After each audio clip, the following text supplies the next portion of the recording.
All right, while we're waiting on help again, today we're going to talk about the, first off, your exam grade should probably be posted by the end of the day, I'm hoping. So there is a, I've only seen one sections, but the exams I saw were pretty high scoring, so, actually pretty good grades all around, which is an indication I can probably make the material a bit tougher. If the scores say you do well, then I can push you guys a bit harder. That just means we don't know work. We don't need any harder.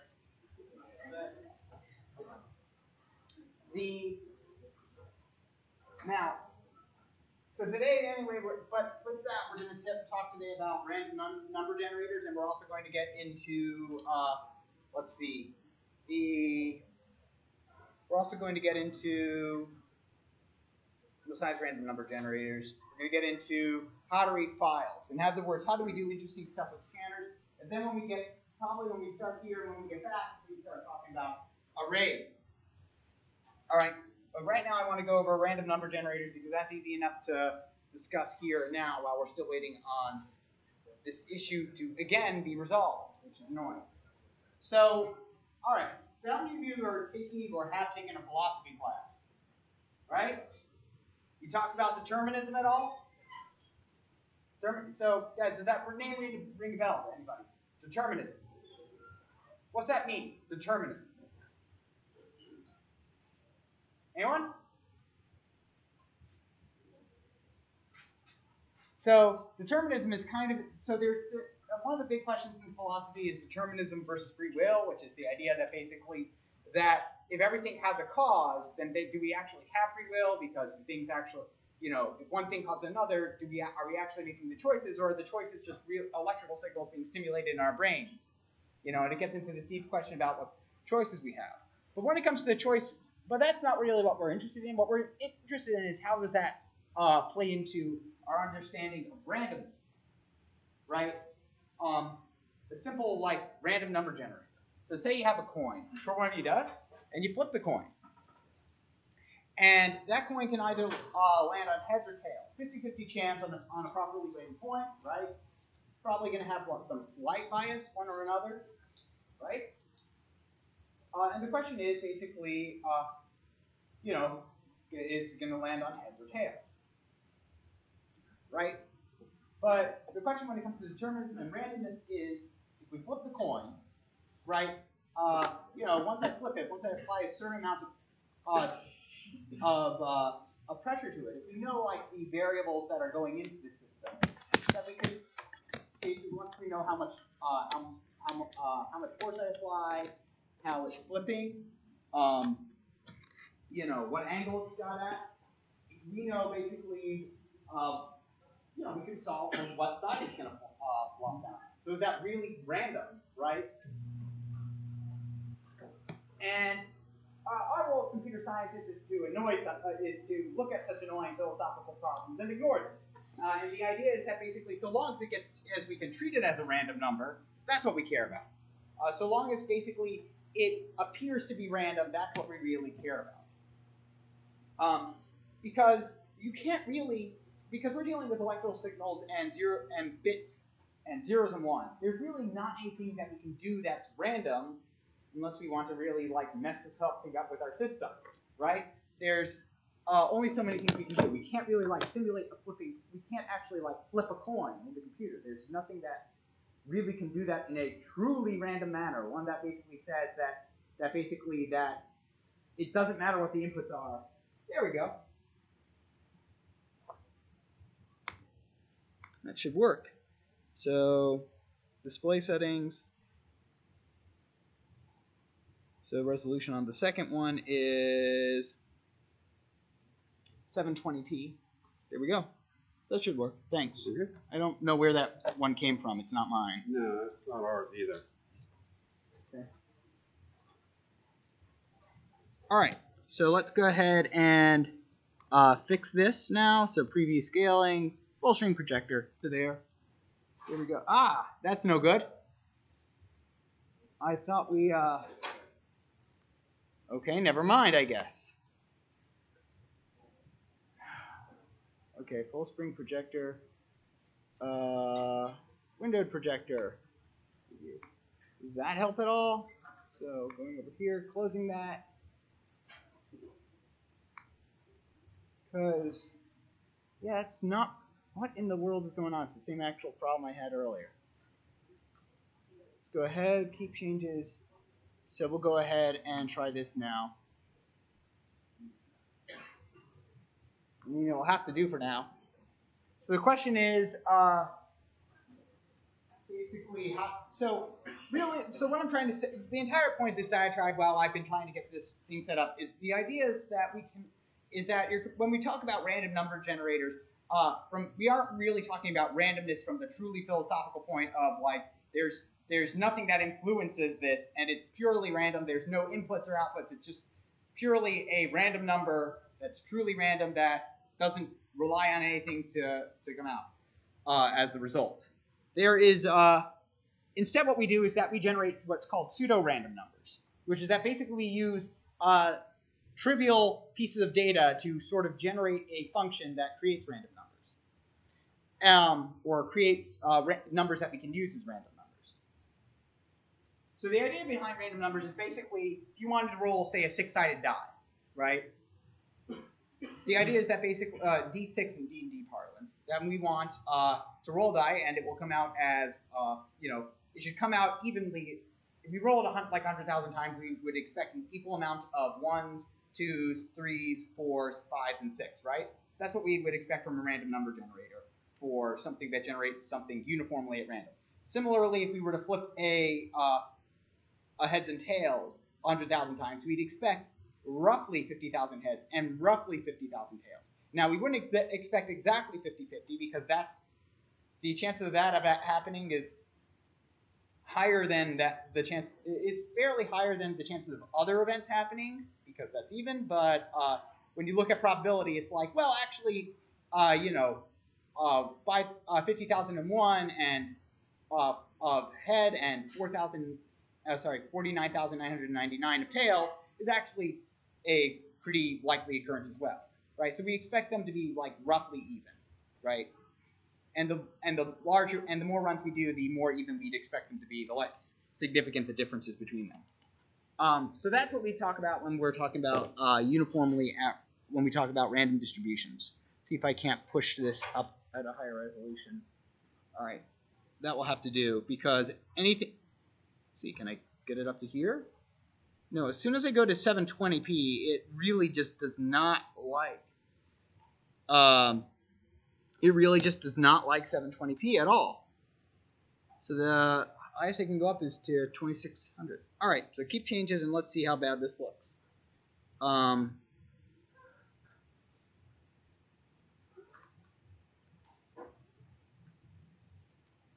Okay, so shift up. 5, Control Shift 3. All right, that's not too bad.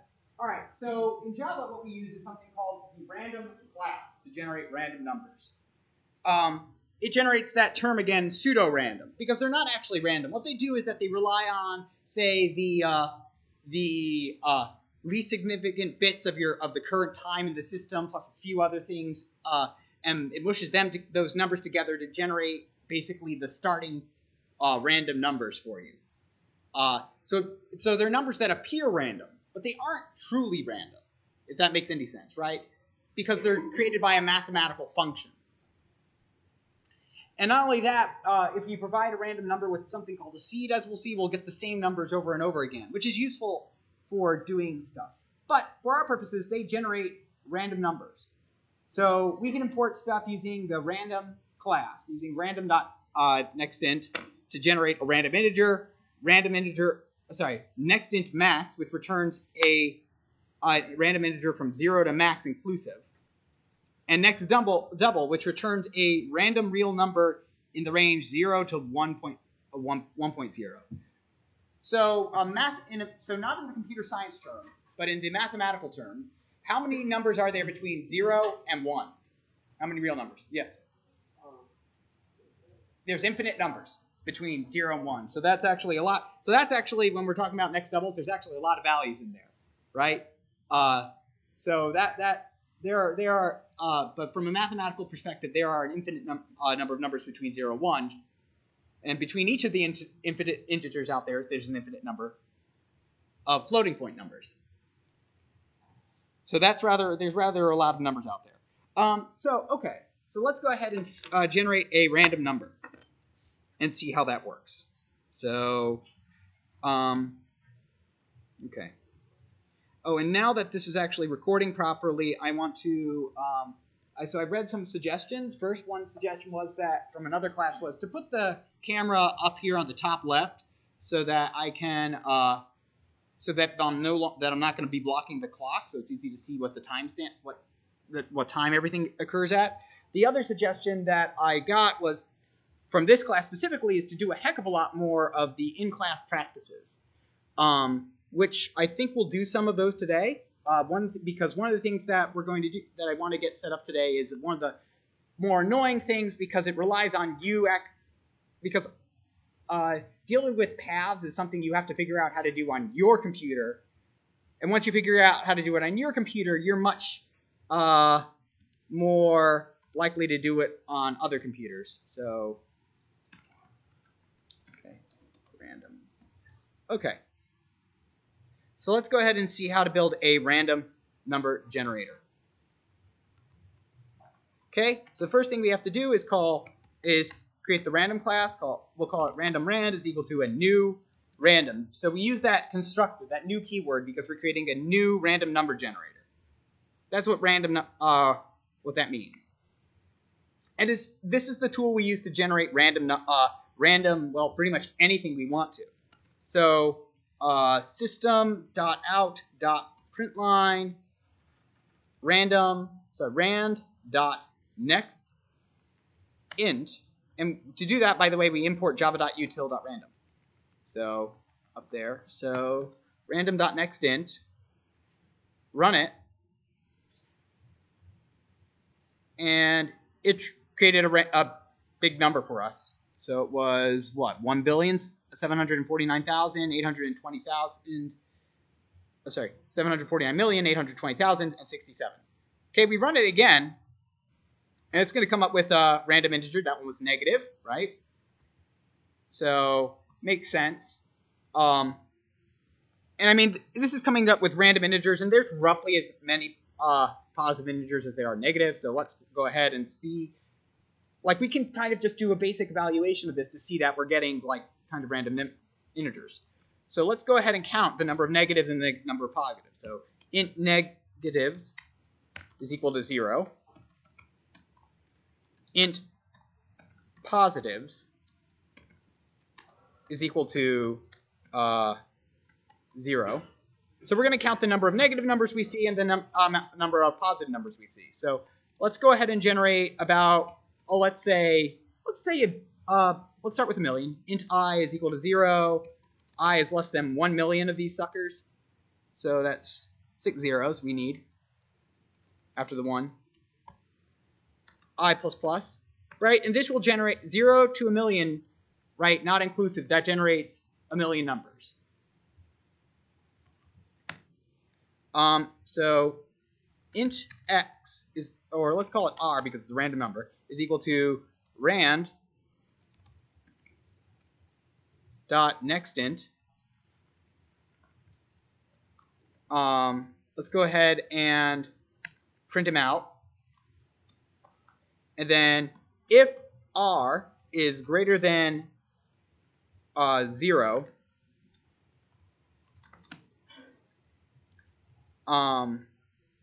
positives, that means it's a positive number, so positive plus plus. Else negatives plus plus. So here what I'm doing is creating essentially a tally. And mind you, it should be else if r is less than 0, right? Because 0 is not a negative number, so we don't want to include that. So, and then we can do system.out.println, and we can, and now that we've got a tally of the number of positive integers we've seen, positive plus, and then we're going to separate it by a tab. So /t negatives. Okay. we're going to run this. And first off, one thing to note is that this is going to take a while because printing actually takes some time. Notice that I printed out a million. First, a couple things to note. My computer printed out a million random integers. Now, this is not a million random integers in here because, remember, everything takes space up in a computer, including this buffer, this console output. So it only holds so many lines of. There's only so much. If I were to print out a million integers, that means I would need room to hold a million lines of stuff, which is a lot of lines of text, right? So my console doesn't hold a million. It holds a good number of numbers, but not a million. And let's see. We had about, how many positives and how many negatives do we have? We had roughly equal, right? We're off by 47, right? 47 more negatives than we did positives. So let's run this again, and this time I'll print out I separated by the tab as well, so we can see basically how far did we get in our, what was the last number we can see in our buffer. Right, so we can see our progress now as we're printing out. And again, printing numbers takes time, right? Because it has to draw each character on the screen, and then it has to draw the next line and stuff. So this time we had more positives than negatives, right? Because that's just it's random. It doesn't necessarily mean it's going to be equal. So it looks like basically I could hold slightly more than 4,000 lines worth of this stuff. So sometimes if you're printing out a lot of lines and you don't see it in your console, it may just be because you printed out so much that it's not all going to be there. The way we can handle that if we want a few more is that we can print out all of what we have to a file, which we'll see how to do later. Right? Because your console, sometimes it's just not worth it to store in the console. Sometimes you want to store what you've got. So now with that said, as I mentioned, printing out stuff takes time, so let's watch what happens if I don't have to print out a million integers. Boom. Boom. So it runs actually very fast now when I'm not printing out anything, right? So that's just what I wanted to show you there is that printing out stuff takes some time. In fact, I think we could go up maybe to 10 million and see what happens. Right? Still takes a bit of time, but not... It's still quicker than waiting for everything to print out. 100 million lines? Let's see what happens. Probably going to take time. Oh, see? Still goes plenty quick with testing 100 million. And, when we're talking about hundreds of millions of stuff, like we've got 50 million over here, 503 more than this, that's kind of margin of error here. So you can see that basically sometimes it's more, sometimes it's less, but they're roughly even, right? And that's what we mean by random, That it's not, so it's not always going to be 50-50 split, but it's going to be close if everything's balanced like that. So let's go ahead and see what else we can, what other random stuff we can generate from this. So I'll comment this out. All right. So let's go ahead and comment this out. So how do we generate some random numbers? One common thing we want to do is generate a random number from 1 to something else. And so we can use this random. So let's go ahead, system.out.println rand.nextInt to generate that kind of stuff. But this generates like any possible random integer. When we throw an argument into this function call, it changes. The usage of this changes. Now it will generate a uniformly distributed value, meaning that each value is exactly likely between 0 and the specified value exclusive. So this generates a value between not 1 through 20, but 0 through 19. So it's going to generate one of 20 standard values. Why is it inclusive exclusive? Why is our range always inclusive exclusive? Because that's the way that arrays will work, and we're about to get to arrays.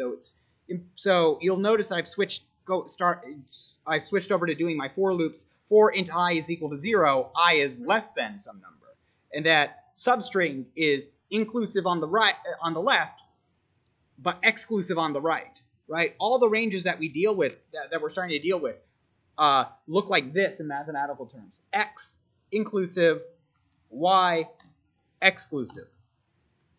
Right? So what if I want to do 0, instead of doing 0 through 19, I want to go 1 through 20. All we have to do is actually add 1 to that. And that will produce a number between, right? It was 0 through 19, right? But now it's 1, because if we get 0, the plus 1 is going to turn into a 1. And if we get a 19 now, it's going to increase that to a 20. So now adding 1 just simply increases that range. So it's pretty useful. So we can pretty much use these to generate, so we can use this, and it's surprisingly powerful to generate the range. You can get random doubles.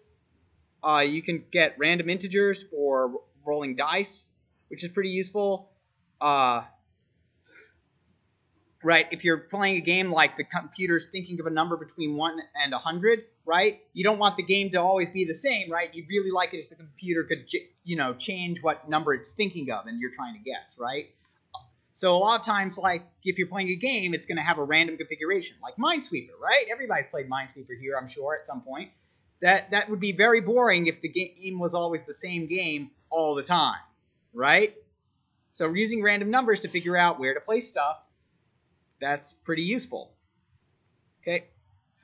The last thing I want to talk about is the do while loop, which is such a simple thing. I'm really only going to briefly go over it.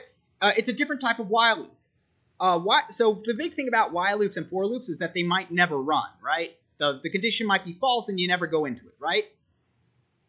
Okay. So a do while loop gets around that problem. It says, let's see, actually. So it says that it will perform its test at the end of each repetition rather than at the beginning. So that guarantees that this will be run at least once. So you're going to see that, so we're going to do this while this is true. So we execute it. If it's true, we're going to go and execute it again.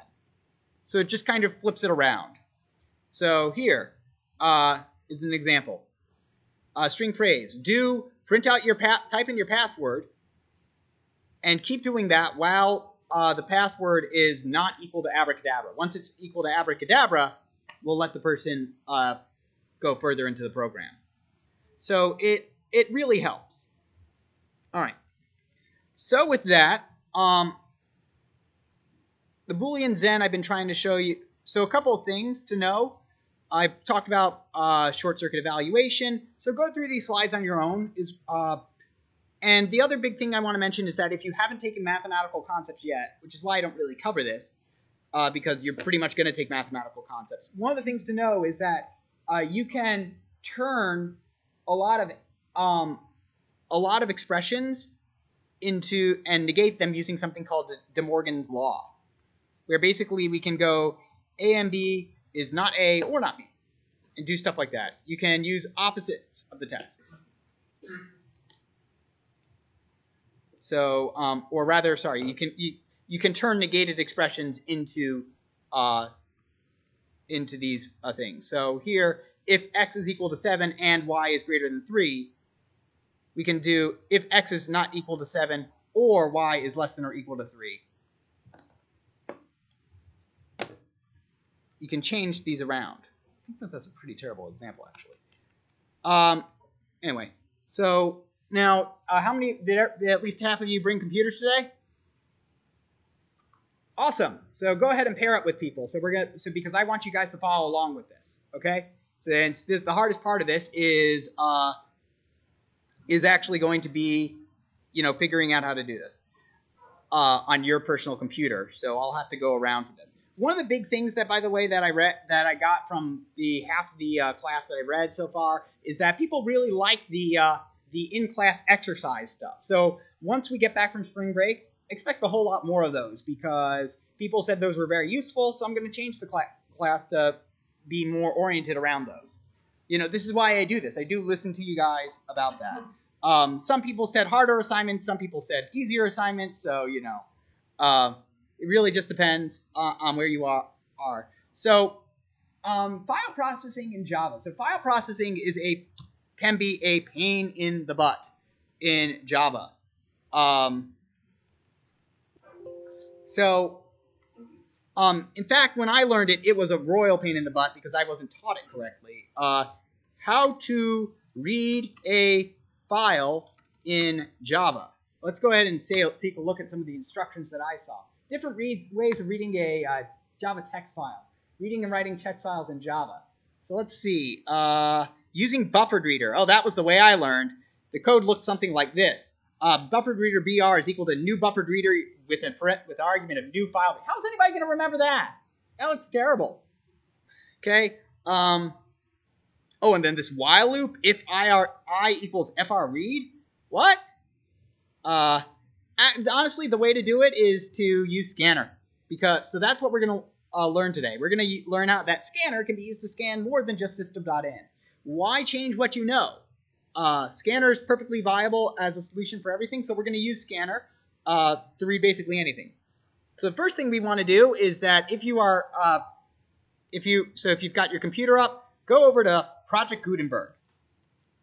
Project Gutenberg, right? It should pull up pretty easily for you. It's Gutenberg.org. So what is this? This is a ebook website. They specifically hold copies of basically anything that doesn't have copyright in the U.S. Let's go ahead. So right now, what we need is that if we're going to talk about file processing, which is reading and writing from files, then we should probably start with how do we read files, right? And how can we, use them. So let's go and actually get a file. So let's go and look for Shakespeare. That's shake, and then so SHAKE, then spear, like the weapon, with an E on the end. Okay, so you can choose pretty much anything you want. I'm going to grab the complete works of William Shakespeare, and then there's a bunch of options, which gets us into a great segue as to what actually are files. Right, so here if I were to download the Kindle version, let's open it with, let's open it with Notepad. So this is the Kindle version of Shakespeare. Oh, there it is. Okay, that doesn't look like William Shakespeare, right? That is not human readable. What is this? Oh, wait. Yeah, some sort of code. It's what we call a binary file. It's not meant for us to read. It's meant for a computer to read. Oh, here's some stuff. Which a glory dumb something. It's a lot of just not human readable stuff, right? So basically this is meant that so there's two types of programs. Essentially programs that basically I can read and you can read and the computer can read. Everybody can read it just fine and any program can read it just fine. We call these text files, right? And then we've got stuff which we'll call binary files because they're meant for other, they're essentially encoded in binary or some kind of encoding that we aren't meant to read and that text editors like this one will struggle to read because they're full of weird stuff that are meant for a specific program to read. So, and they're a pain in the butt to analyze as a result. So, so don't download this one. Instead, click on the plain text UTF-8, which means that it's encoded in UTF-8 and it's in a .txt file, which is the most basic type of encoding there is. And look, doesn't that look so much better? It's in text. It's not like super human readable, but it's readable enough and it's serviceable enough. So there, you never have to buy a copy of any Shakespeare again. You can just load it onto your there. So here, if we want to save this, press Control S, right? Or to save the web page or something like that. Should be able to do that. Come on. Save page as, or are you just not wanting to? Yeah, just didn't want to cooperate. Okay, download it where it's somewhere easy to get to, like your desktop, I guess, or your downloads folder.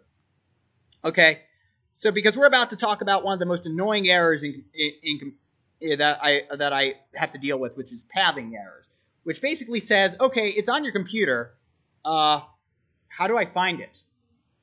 Right? So everything on your computer is in a location, right? Now, as far as as this is concerned, essentially, it's as far as your ID is concerned, it doesn't matter whether it's NetBeans or whatever, right? The way that your ID works is that it just sets up a folder for you to work in, and then basically until you tell it otherwise, its entire world is this folder and the linked libraries. In other words, the Java code that it needs to work, right? So here it says reference libraries, and it says, oh, here's all the stuff that I need to know about, which is stuff I've imported in. And then they've got the Java system library, which is all stuff that it needs to know about, and it has over here next to it in grayed letters path. So it says it's in my C drive, program files, Java. And if you're running in a Unix machine, this is going to say something along the lines of slash or whatnot, like slash, it's like maybe slash user or something for there. It really depends on where it is. But as far as you're concerned, it's going to be made pretty easy for us. So we can give this a name. I'm going to go and rename this as Shakespeare.txt as to make it easy to find. So now we have to find this file. Okay, first we're going to find it, and then we're going to go, that's annoying and that's a terrible idea. Right now we're going to leave it on wherever I put it, which is the desktop over here. So, okay, class. So let's go ahead and create a new code. So new package files new. Okay, file reading. Okay, so reading a file is actually two pretty easy steps here. Once we actually figure out the first step, and everything else just kind of falls in place. Public static void main string args. Okay. The first thing we need to do is create a file object, which represents in our Java code basically the file that we're trying to open. So we go file f is equal to a new file, and then we need to provide it with an argument to build itself, right? Because you can't just say there's a file. First we have to import java.file.io, and then we need to provide it with an argument. It says we can provide it with a string, a URI, which is like a URL, essentially a resource identifier. But the easiest way is to provide it with a string. And basically you say, this is where you want to look for a file. This is the file I want you to open up. So ideally I'd like to go Shakespeare.txt, right? And that should mean that I can find that file, right? Well, I run it, and come on. Are you running, or did you complete? Terminated. So let's go ahead and see. Oops, Control Z. So that's the first step. Basically, grab your file. So first is you set up what file you want to read from. And the second thing is that if you want to read this file, we just use scanner. And it'd be like reading from a keyboard, only we're going to read from a file. Scanner KB, or let's go with scanner because it's, or we can call it reader because it's reading a file. Scanner reader is equal to new scanner. And rather than providing it system.in, right? When we were providing it system.in, that was telling the scanner we'd like to read from system.in.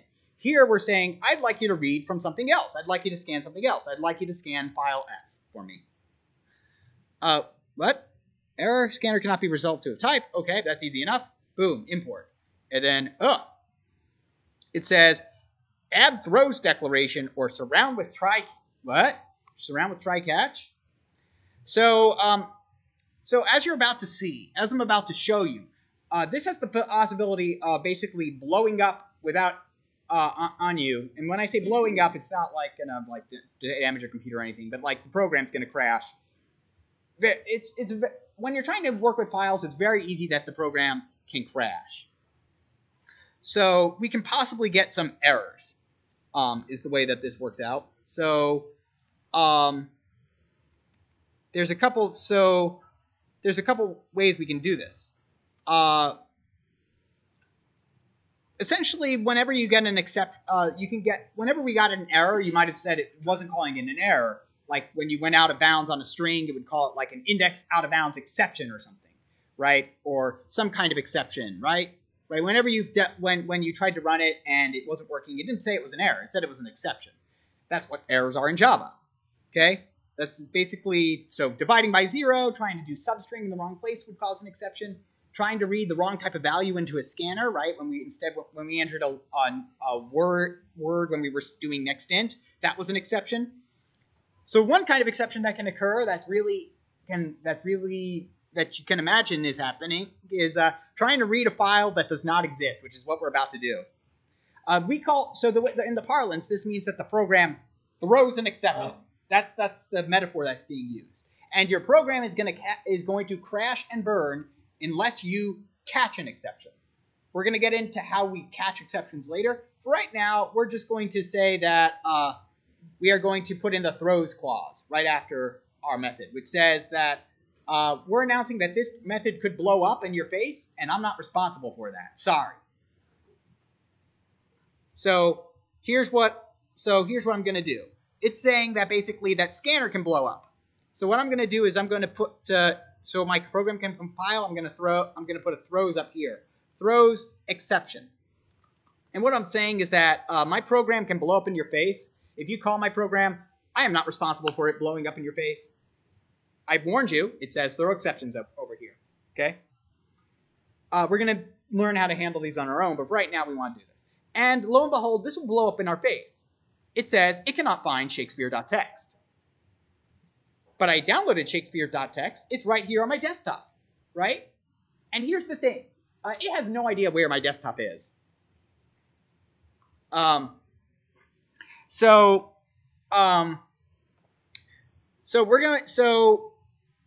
let's go ahead and fix that, right? Okay. So it doesn't know where Shakespeare.txt is. So we can give it what's called an absolute path, meaning every file on your computer has something called an absolute path. So if I'm going to go to properties, let's see, and it says, and if I go to location, and if you do this on a Mac, it should be similar. It says C/user/Andrew/desktop. I'm going to copy this, and I'm going to paste that part into here, right in front of this.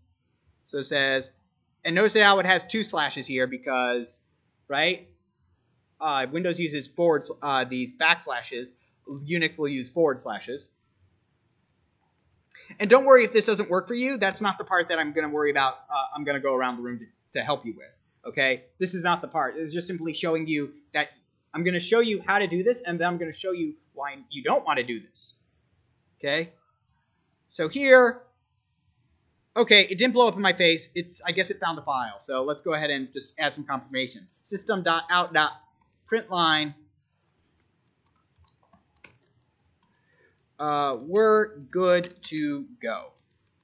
Okay? So run it.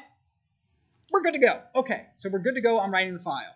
So, right, and now obviously this is my path.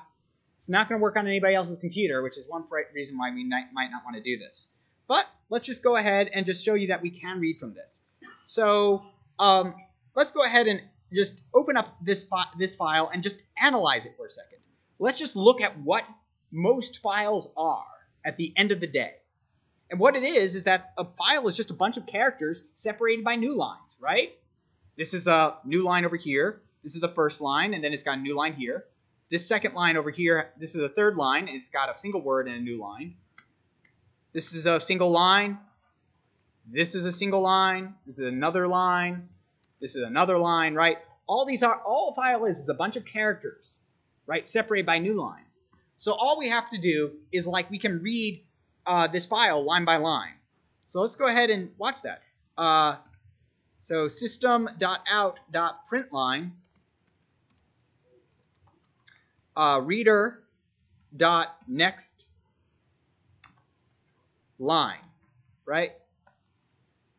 That's using my scanner to read the next line. So, of course, the first line of it was a blank character, so that's not going to do anything. So let's copy and paste that a couple times. Boom, boom, boom, boom, boom, right? So let's read the first 6 lines of my file that I've downloaded. Okay? And why I downloaded this one is because it's a good sized one. So did the first line, the second line, right? So I'm reading that file, right? And I'm just reading it line by line by line by line. Make sense to everybody? Okay? So it works like this. And you're thinking that's great. Then suppose you hand your computer over to somebody else and they see this thing on the desktop and they accidentally hit it and press delete. I mean, I don't keep everything on my desktop. Hopefully you don't. But now if I run it, it's going to crash and burn because it cannot find that file anymore, right? So keeping your stuff on the desktop and doing stuff like that is probably not the best route for you, right, to do. So instead what we want to do is that we want to keep our files with our projects. Now, Eclipse makes this pretty simple, and so does IntelliJ. And for NetBeans, it's actually fairly trivial to do. What you want to do is that you find that basically everything works in a workspace. For me, my workspace is called Classroom. It's a folder I call Classroom. And, you know, all my code is here. All my libraries are here. So if I want to reference this file and basically keep it with my code so that it's essentially not going to get accidentally deleted because it's my downloads folder or it's anywhere else, I'm just going to put it into my workspace at the top level. Right here, I've got src and bin, right? And you should have that too on your computer. So in the same place, I'm just going to drag Shakespeare.txt into there and drop it into there. Okay, that's one way to do this. Another way to do that is that you can literally drag it and drop it right over here into your project folder over here. So it's just a matter of finding where your workspace is in your computer and just copying it into that location. So now what we can do is that now that it's in that location, well, we can use something called a relative path. So Absolute was telling it absolutely from the top down where it is on your computer, right? We said start at the C drive, then navigate to users, then navigate to Andrew, then navigate to Andrew's desktop, then go and look at Shakespeare.txt, and that's where you're going to find your file, right? Here, though, we can use relative stuff. We can say, okay, it's going to be in, if we consider the, what job does working in these workspaces like this is that we consider this to be the top level of our world, right? So we don't need any navigation to it. We can just say, I will just want to look in Shakespeare.txt and find it there. So now I can run it. So here is where I want to go around and try to help people get set up on this, because this is where it's most likely going, where if you were in lab, this is where you'd be asking for questions. So try to get it set up so that you can run it here. Now, one thing that might happen is that basically once you copy it in, you might not see it appear over here, right? See that Shakespeare.txt appeared over here, and I can double click it, and it's got Shakespeare, and it's got the complete works of William Shakespeare over here. If that happens, just hit F5 on your Package Explorer, and it should pop right up. So I'm going to go around and help people with this to make sure it gets set up. And then we're going to continue on how the heck do we read files from this. Okay?